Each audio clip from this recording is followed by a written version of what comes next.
코로나19 확산을 막기 위해서 전국의 교정시설 수용자 970여 명이 일제히 가석방됐습니다. 집단 감염이 이어지고 있는 서울 동부구치소는 9번째 전수검사를 진행했습니다. 한동호 기자입니다.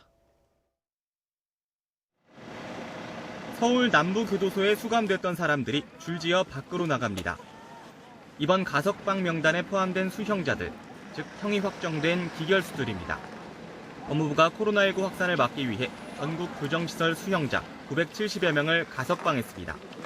보통 한 달에 한 번 월말에 이뤄지는 가석방 일정을 앞당긴 겁니다. 정기 가석방도 오는 29일 예정대로 진행하기로 해 이번 달엔 이례적으로 2차례 가석방이 이뤄집니다. 법무부는 최근 교정시설 코로나19 확산에 안정적이고 신속하게 대응하기 위해 과밀 수용을 완화할 필요가 있다고 설명했습니다.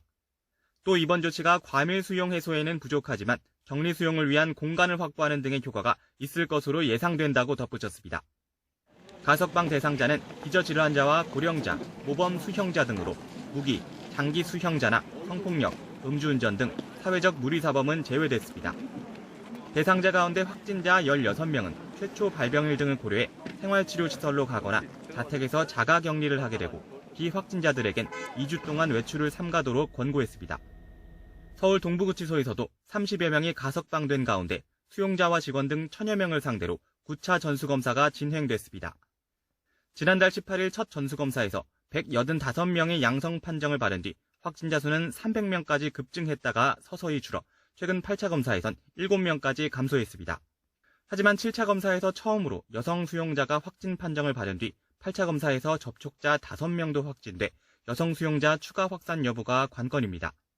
이에 따라 지난 8차 검사에 이어 이번에도 서울 동부구치소에서 대구교도소로 이송된 여성 수용자 250여 명이 검사 대상에 포함됐습니다.